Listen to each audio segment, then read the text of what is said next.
Hello, my cinephiles, and welcome back to Gentlemen Prefer Cinephiles. I am here today to go on a big old rant.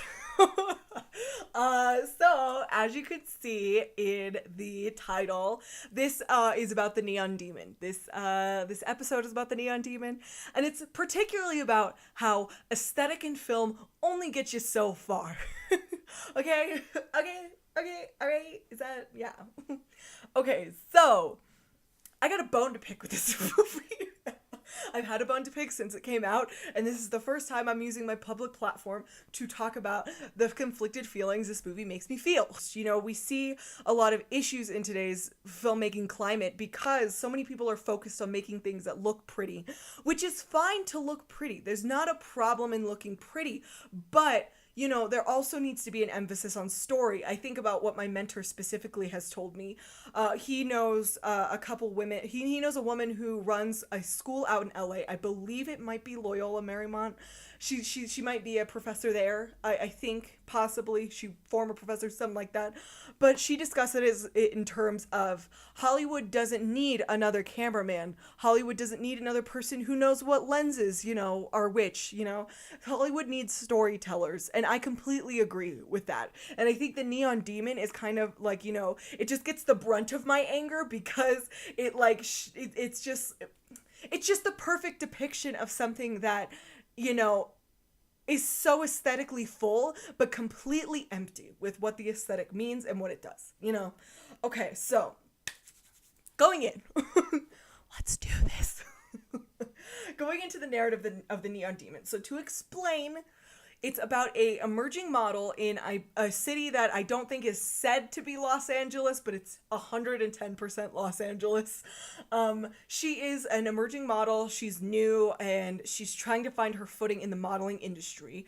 And among finding her footing, she meets models that are very mean to her, models that are very jealous of her, and also, you know, she eventually does emerge as a top muse, I suppose, to so many different people. She emerges on top, but it eventually leads to her demise, not of her own accord, but because the models that are around her can't take how much better she is than them, so they eventually kill her. Spoiler alert, I'm so sorry. So spoiler alert for the rest, you know, that's the basic of Neon Demon. And, you know, I completely, you know, going completely open, I think the Neon Demon is a beautiful looking film. It's gorgeous. You know, I don't know if it's come out by now, but on my own personal YouTube channel, when I talk about films that inspired my latest short, Kingpin, the Neon Demon is on the list because I think the way it uses color is something I frequently think back to. The way it uses cinematography is something I frequently think back to. And it's just so disappointing that the narrative of the film and what the film is trying to say isn't up to par with the aesthetic that the film showcases. The very first problem I want to kind of focus on is the way it showcases the modeling industry. Now, I will say I am not a model. I've never been a signed model. I've never been in the modeling industry. I'm a modeling industry person from the outside. You know, I'm a very close follower of you know, the industry, the modeling industry, high fashion. I'm a very huge follower of all of that. And I have been since my very young youth days of reading through Vogue magazines. But something that really bothered me from the very onset of this movie is the idea that the problem is not the industry in and of itself promoting this ideal and promoting ideals and pitting people against each other, that the problem comes from models who are angry at each other and fighting. I think boiling down the issues of the modeling industry and kind of placing it on the models is a kind of extravagant form of, I suppose, to put it into a term, I believe it's a form of victim blaming. And going into the Neon Demon, you know, it sets up this critique of the fashion industry, but it falls flat on its face when it boils down the issues to just models against models, essentially. You know, there is a prominent character featured who is, I don't know if he's an editor-in-chief specifically or just a casting director, but this male character has this whole spiel where he goes, "Beauty isn't everything. It's the only thing." And it's not even that It's not even that that's fake deep, because it is. It's that it's not even like a coming of age retelling or like a coming of age twist, you know? It in the end, it becomes women against women, and that's the issue, as opposed to the broader societal forces that create those relationships between women. Oh, because it's not like it's showing a small town girl, you know, lose herself and then come back to it and realize how she's lost herself. It's about a small town girl who's doing everything right and makes it, and then other women sabotage her. It's beautiful while it's doing this, but you know, showing that beauty is the only thing cinematographically and through color theory is one thing. But when your narrative fails to kind of showcase the trappings of that, when you say you're trying to show the trappings of that and then having it not, is really weird to me. Now, in an interview I saw with Abby Lee, who plays Sarah in the film, she's one of the models who, like, spoiler alert, eventually eats Elle Fanning, which, okay, we'll talk about that in a minute. But she said every day when she came in, she would really focus on, like, practicing her lines, practicing, you know, for film, you know, as you should as an actor, you know, so she's doing everything great.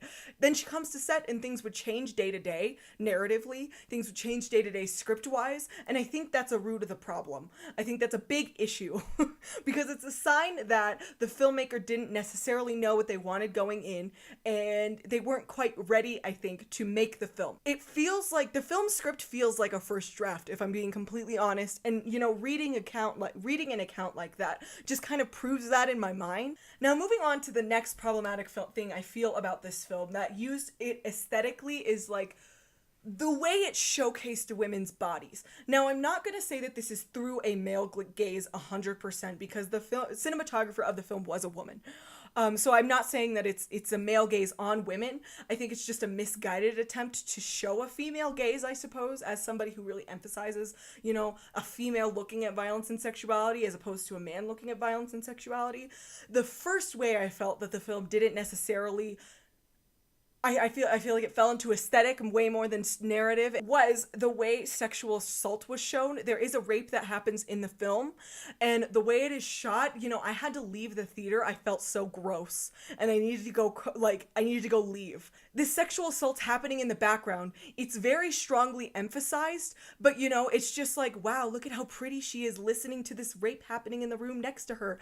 And it's very uncomfortable when a film does that. You know, it doesn't showcase how terrible it is. It doesn't it just showcases kind of this attitude that violence is beautiful. And I see a lot of artists fall into this where it's like, oh, it's beautiful to feel pain. It's a good thing to feel pain. Pain makes you beautiful. As opposed to, no, you shouldn't have felt that pain. You can be strong in spite of what you have felt, but, you know, maybe you shouldn't have gone through the terrible experiences you went through. To take aesthetic liberties on something like rape was really uncomfortable to me, and it made me very put off halfway through the film. It made me very upset halfway through the film.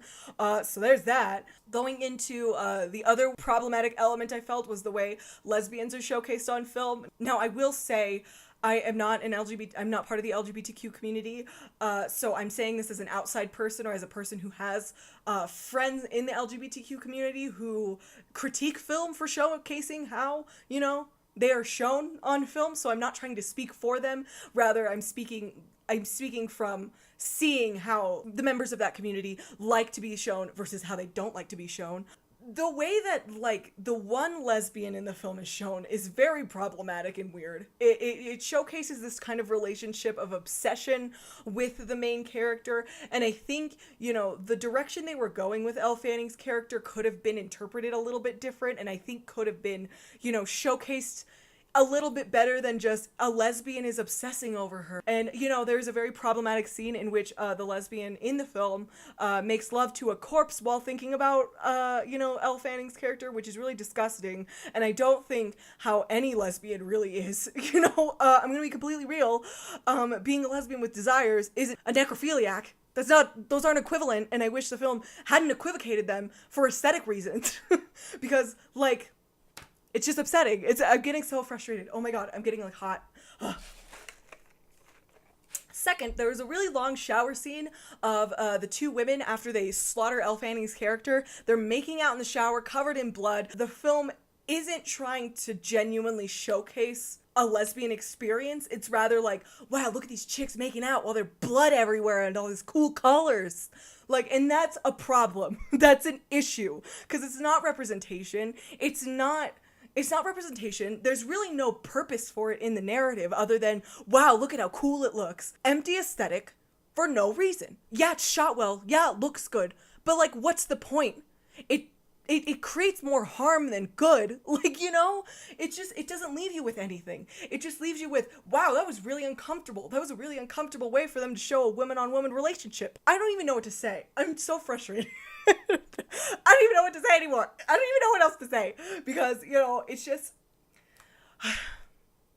Because I want to say that all of the shots, all of the color theory, all of the stuff, I want to say that it means something. But when looking at it, it just has this fake deep connotation. So like watching the movie all the way through, and seeing like all the aesthetic things and then trying to watch it through again, like it just grossly simplifies the images. So like they're all pretty images, but they at the end of the day don't mean anything once you see it one time. It doesn't leave you with something to chew on. I'm not the biggest fan of David Lynch, but when looking at David Lynch, at least you have something to chew on with the images. Or like every time you see the image, it's like, wow, there's a new thing I'm thinking about there. If you watch Mulholland Drive again, I love Mulholland Drive. You see the images multiple times, but each time you watch them, it creates a greater depth to the overall work. When you rewatch The Neon Demon, you're like, you see her at the beginning, and she's in this high fashion pose, and then there's like a big slit on her neck, like special effects makeup slit, and then like blood is pouring out of her neck, and like that's like a photo shoot she's doing at the beginning of the film. And it's like, oh wow, look, it's foreshadowing as to what's gonna happen later. And the image doesn't mean anything else. And it's so frustrating as a film. It's just so frustrating. Oy vey. But yeah, so those are my grievances. Those are my many grievances with the Neon Demon. I could probably go on a rant for 3 more years about how much I don't like the Neon Demon, but how much it hurts because I think it's beautiful, and how conflicted and weird it makes me feel. Because it's not like when I go back to see the aesthetic and the look of the film, it's not like I get something new from the images, It's just like something to stick on my mood board. It's just something to stick on my mood board so I could be like, this is what I want the colors to look like. And it's so frustrating. It's so frustrating because, I haven't seen Nicholas Winding Refn's other work, but I've heard that it's good. I've heard that I've heard Drive is really, really good, really excellent. It has a lot of internal meaning, but I don't know how the Neon Demon, I don't know how it fell so far from grace. I don't know if it's because the Nicholas Winding Refn doesn't have a personal connection to the source material and just felt like it would be cool to showcase the modeling industry in this way. I don't know if he vaguely was like, wow, modeling is bad. I'm going to show how bad it is. I don't know, because, I don't know what he wanted coming out into the project. Honestly, if it was purely aesthetic and he owned up to that, I would have a lot more respect than him trying to siphon meaning out of like this aesthetically pleasing, narratively empty filmic expression. He's trying to subscribe meaning to all these meaningless images, and if it wasn't what he wanted, like, I don't know why he doesn't just own up to it and say, I just want to make something that looked good. I don't know why he's saying, like, I don't know why he's trying to create fake deep meaning behind a project that didn't have meaning at all, which is a problem that I have with the filmmakers I know that are all aesthetic. Because they try to create meaning. They create, their first emphasis is aesthetically pleasing images, which is not bad. The bad thing is when people say, oh no, I actually impacted all this meaning, and this is how I'm going to tell you to interpret my images, and then therefore my images mean something. Like, it's just so weird. It's just such a weird thing. It's just like a personal pet peeve of mine, and maybe it's just my issue, but like, it just really annoys me. So, anyway... Thank you guys for listening to my TED Talk. Thank you for coming to my soapbox to listen. I hope you guys have a wonderful rest of your Tuesday. What do you think of the Neon Demon? I would love to know. I would love to like talk in the comments, especially if somebody really likes the Neon Demon and really feels like it's like deep, if somebody's in the modeling industry and somebody really connected to it. I would love to just like talk to somebody who feels really connected to the images, because I want to understand, I want to understand what that looks like, because I just, I can't wrap my head around it. And it just makes me frustrated. So I would love to hear if somebody has a conflicting opinion to mine. I would love that. But other than that, I will see you on Thursday for our final video in May. So you can follow us at Gentlemen for Cinephiles. You can follow me on Instagram at _Renaissance Woman. Or you can listen to us on Spotify, YouTube, iTunes, I think Google Play. And yeah, thank you guys so much, and bye.